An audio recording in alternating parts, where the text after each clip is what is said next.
So now you're retired, and it's time to start pulling money from your retirement accounts. Should you set that up monthly or annually or something in between? I want to talk today about 5 things to consider. Number 1 is, how much do you need each month to cover your basic needs? The amount you need to pay for food and cover the utilities and other things that come up each and every month very regularly.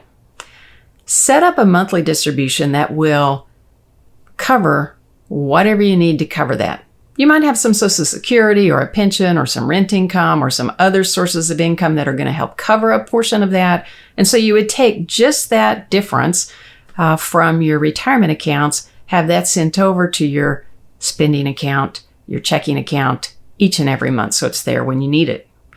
Number 2 is, what are the extras you want to do this year? Each year you want to look at, what are those extras? Travel, gifts, doing something to the house, buying a car, whatever they might be. Have that money come out annually again when you need it. That way you have the money when you need it and you don't have extra money sitting there in the bank before you need it. And that leads me to point number 3, which is, what are you earning on your money? You always want to maximize what you're going to earn on your money. Now, I believe in bucket planning, which means that short-term money is already going to be more conservative so that it's more stable, so that if something happens in the market, you're not going to be impacted and have the money that you need for your retirement spending for the year, have that be impacted by a big market drop.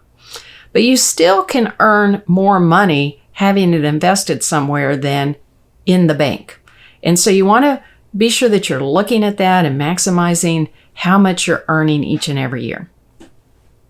But number 4 is, you also have to consider what types of accounts you have. Some accounts are very easy to take money from on a whim or on a monthly basis. Others are more restrictive. And so you've got to look at your own personal situation to know, when can you pull money from different accounts? What are the rules? What are the options, so that you can coordinate that for your situation? And then number 5, last but not least, is, what are the taxes that you're going to pay?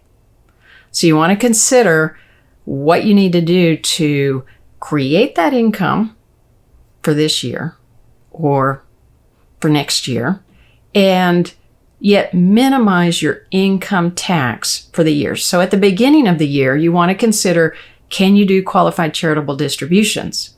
Can you donate appreciated stock to take care of the giving that you want to give?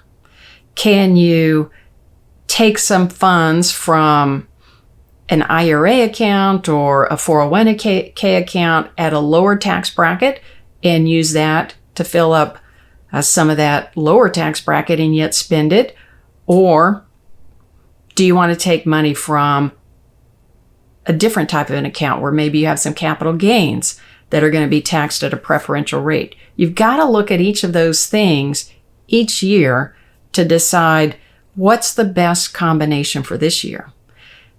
So just to summarize, you need a monthly distribution that's going to cover your basic needs, a plan for the extra amounts, and you need to know how to maximize the interest you earn and minimize the taxes that you're going to pay, not just for this year, but over time, so that you get the most out of those retirement distributions.